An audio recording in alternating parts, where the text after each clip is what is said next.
Uno de los personajes más fascinantes e influyentes del mundo antiguo, que constantemente despierta mi curiosidad, es aquella que dirigió una de las civilizaciones más avanzadas y prósperas de su época. Su nombre, que resuena a través de los milenios, tal vez sea el más reconocido y celebrado de la historia antigua, superando a todos aquellos que vinieron antes que ella. Cleopatra, la mujer más poderosa que jamás dejó su huella en el mundo antiguo, continúa fascinando a historiadores y entusiastas hasta hoy.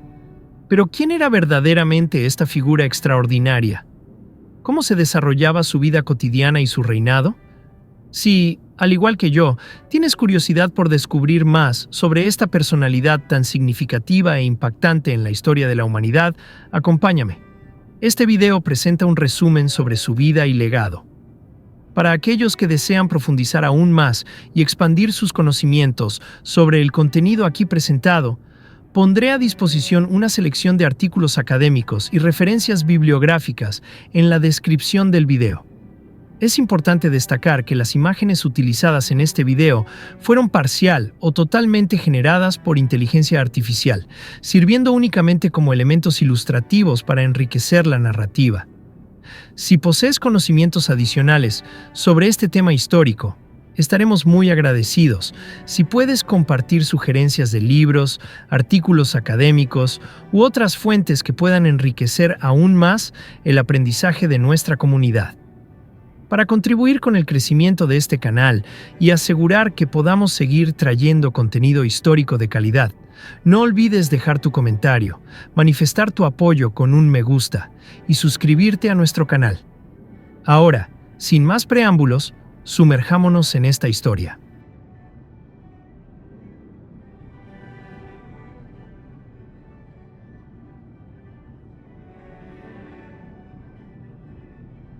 Antes que nada, Cleopatra no es un nombre, sino un título dado a las mujeres que gobernaban los reinos egipcios. Hubo numerosas Cleópatras en la historia. Sin embargo, hablaremos sobre la más importante de todas, Cleopatra Sépino, la última gobernante de la dinastía ptolemaica, que gobernó Egipto desde el 51 a.C. hasta el 30 a.C. Cleopatra Sépine nació a principios del 69 a.C. y falleció el 30 de agosto del 30 a.C. en Alejandría.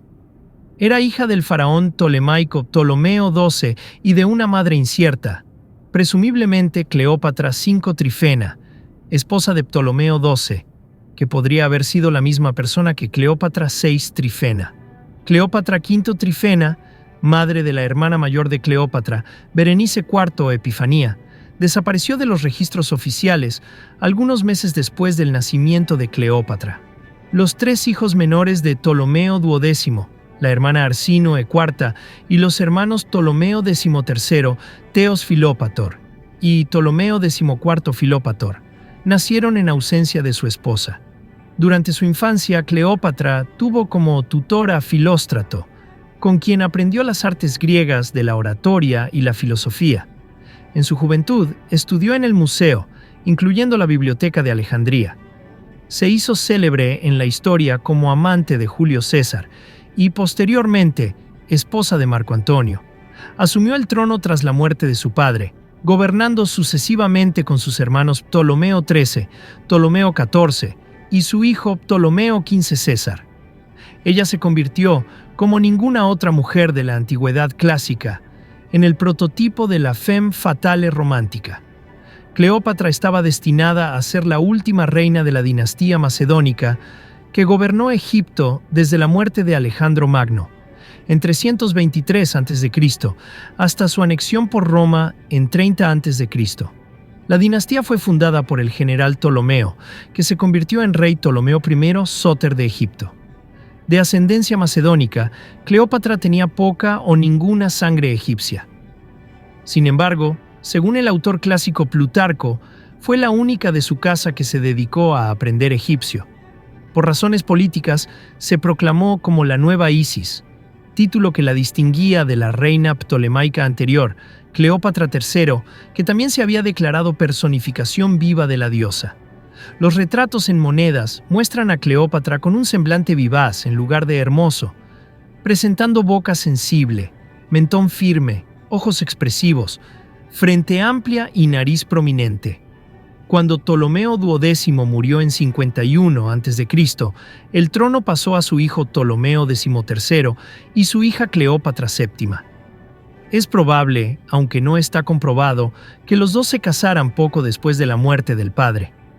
Cleópatra, entonces con 18 años y 8 años mayor que su hermano, se convirtió en la gobernante dominante. Los registros muestran que el primer decreto en que el nombre de Ptolomeo precede al de Cleópatra fue en octubre del 50 a.C. Poco después, Cleópatra fue forzada a huir de Egipto hacia Siria, donde organizó un ejército. En 48 a.C., regresó para enfrentar a su hermano en Pelucio, en la frontera oriental de Egipto. El asesinato del general romano Pompeyo, que había buscado refugio junto a Ptolomeo XIII en Pelucio, y la llegada de Julio César trajeron una paz temporal. Cleópatra se dio cuenta de que necesitaba el apoyo romano, o más específicamente, el apoyo de César, si quería recuperar el trono. Ambos estaban decididos a usar al otro. César buscaba dinero para pagar las deudas contraídas por el padre de Cleópatra, Auletes, mientras luchaba por mantener el trono. Cleópatra estaba determinada a mantener su trono y, si era posible, restaurar las glorias de los primeros Ptolomeos y recuperar la mayor parte posible de sus dominios, que incluían el sur de Siria y Palestina. César y Cleópatra se convirtieron en amantes y pasaron el invierno sitiados en Alejandría. Los refuerzos romanos llegaron en la primavera siguiente, y Ptolomeo XIII huyó y se ahogó en el Nilo. Cleópatra, ahora casada con su hermano Ptolomeo XIV, fue restaurada al trono. En junio del 47 a.C. dio a luz a Ptolomeo César, conocido por el pueblo de Alejandría como Cesarión, o Pequeño César. Actualmente no se sabe si César era el padre de Cesarión, como su nombre indica. César tardó 2 años en extinguir las últimas llamas de la oposición pompeyana. Tan pronto como regresó a Roma en el 46 a.C., celebró un triunfo de 4 días, la ceremonia en honor a un general tras su victoria sobre un enemigo extranjero, en el cual Arsínoe, la hermana menor y hostil de Cleópatra, desfiló. Cleópatra y Ptolomeo XIV visitaron Roma en algún momento a finales del 46 a.C., presumiblemente sin Cesarión, y fueron hospedados en la villa de César, dentro de los Horti Caesaris. Al igual que sucedió con su padre, Ptolomeo XII, César concedió a Cleópatra y a Ptolomeo XIV el estatus legal de amigo y aliado del pueblo romano, latín, socius et amicus populi Romani, de hecho, gobernantes clientes leales a Roma. Entre los visitantes de Cleópatra en la villa de César, al otro lado del río Tíber, estaba el senador Cicerón, quien la consideraba arrogante. Sosígenes de Alejandría, uno de los miembros de la corte de Cleópatra, ayudó a César en los cálculos del nuevo calendario juliano, que entró en vigor el 1 de enero del 45 a.C. El templo de Venus Genetrix, establecido en el Foro de César el 25 de septiembre del 46 a.C., contenía una estatua de oro de Cleópatra, que permaneció allí al menos hasta el siglo III d.C., asociando a la madre del hijo de César directamente con la diosa Venus, madre de los romanos. La estatua también vinculaba sutilmente a la diosa egipcia Isis con la religión romana. La presencia de Cleópatra en Roma probablemente tuvo un efecto en los eventos del Festival Lupercalia, un mes antes del asesinato de César. Antonio intentó colocar una diadema real en la cabeza de César, pero él la rechazó, en lo que probablemente fue una puesta en escena, tal vez para evaluar el ánimo del público romano respecto a la aceptación de la realeza al estilo helenístico. Cicerón, que estaba presente en el festival, preguntó de forma burlona de dónde venía la diadema, una referencia obvia a la reina tolemaica que él aborrecía. César fue asesinado en los Idus de marzo, 15 de marzo del 44 a.C., pero Cleópatra permaneció en Roma hasta mediados de abril, con la vana esperanza de que Cesarión fuera reconocido como heredero de César. Sin embargo, el testamento de César nombraba a su sobrino nieto Octavio como heredero principal. Y Octavio llegó a Italia más o menos al mismo tiempo que Cleopatra decidió partir hacia Egipto. Se sugiere, basándose en la carta de Cicerón, que Cleopatra podría estar embarazada en aquel momento del segundo hijo de ella y de César. En ese caso, ese posible embarazo terminó con la pérdida del bebé. Algunos meses después, Cleopatra supuestamente mató a Ptolomeo XIV por envenenamiento, elevando a su hijo Cesarión como cogobernante. En el año 41 a.C., Marco Antonio, quien se encontraba en una intensa disputa política con Octaviano, el hijo adoptivo de César, por el control del poder en Roma, estableció una significativa alianza tanto política como romántica con Cleopatra. Esta unión no fue solamente estratégica, sino también personal, resultando en el nacimiento de 3 hijos, los gemelos Alejandro Helios y Cleopatra Selene, además de Ptolomeo Filadelfo. La relación entre Marco Antonio y Cleopatra se fortaleció a lo largo de los años, culminando en un momento decisivo en el año 31 a.C., cuando ambos unieron sus fuerzas militares para enfrentar el creciente poder de Octaviano en una batalla naval histórica cerca del promontorio de Accio, en la costa occidental de Grecia. A pesar de su poder combinado, las fuerzas de Octaviano demostraron ser superiores, resultando en una derrota devastadora que forzó a Cleopatra y Marco Antonio a buscar refugio en Egipto. Octaviano, determinado a consolidar su poder absoluto, persiguió a la pareja hasta Alejandría, conquistando la ciudad en el año 30 a.C. En un desenlace trágico, Marco Antonio, abandonado por sus tropas y viéndose sin alternativas, optó por el suicidio. Cleopatra, negándose a ser capturada y exhibida como trofeo en Roma, siguió el mismo destino el 12 de agosto del 30 a.C., poniendo fin no solo a su vida, sino también a la era ptolemaica en Egipto, que fue subsecuentemente transformado en una provincia del creciente Imperio Romano. La gran mayoría de los cientos de reinas que gobernaron el antiguo Egipto, aunque alcanzaron notable fama y prestigio dentro de las fronteras de su propio reino, permanecieron prácticamente anónimas para el mundo más allá del Nilo. Esta oscuridad se acentuó aún más con el término de la era dinástica y la subsecuente desaparición de la escritura jeroglífica, cuando las narrativas de estas poderosas mujeres se fueron perdiendo gradualmente en la memoria del tiempo, y sus grandiosos monumentos fueron lentamente cubiertos por las infinitas arenas del desierto egipcio.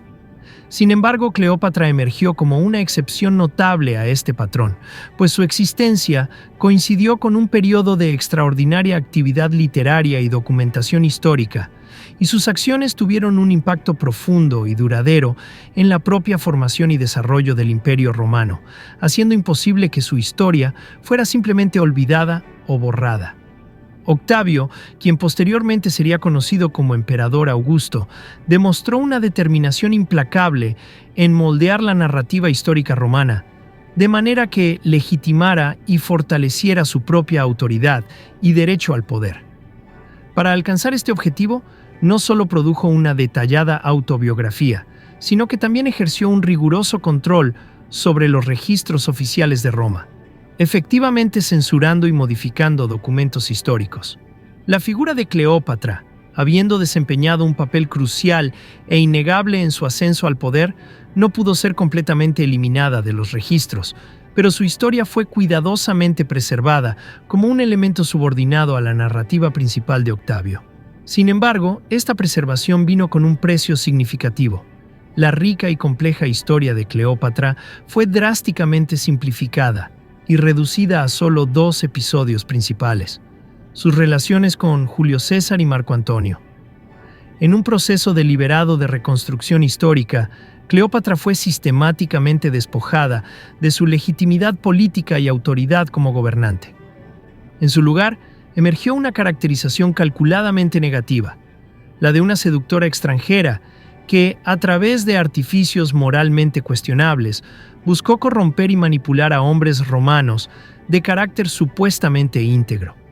Esta transformación sirvió perfectamente a los propósitos políticos de Octavio, quien encontró en la figura de la reina egipcia una antagonista ideal, una enemiga extranjera contra la cual podría posicionarse como defensor de Roma, evitando así la impresión más problemática de haber librado guerras contra sus propios compatriotas romanos.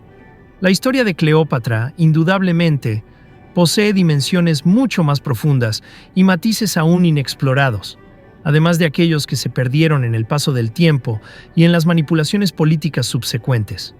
Como frecuentemente ocurre, la narrativa histórica que conocemos fue moldeada y transmitida principalmente desde la perspectiva de los vencedores. Este video presentó solo una fracción de esta fascinante historia antigua, que continúa despertando interés y debates hasta la actualidad. Para aquellos que desean profundizar aún más en este tema intrigante, pondré a disposición algunos artículos seleccionados que permitirán una exploración más detallada e independiente. No dejen de expresar sus opiniones en los comentarios y demostrar su apoyo a través del like. Hasta nuestro próximo encuentro.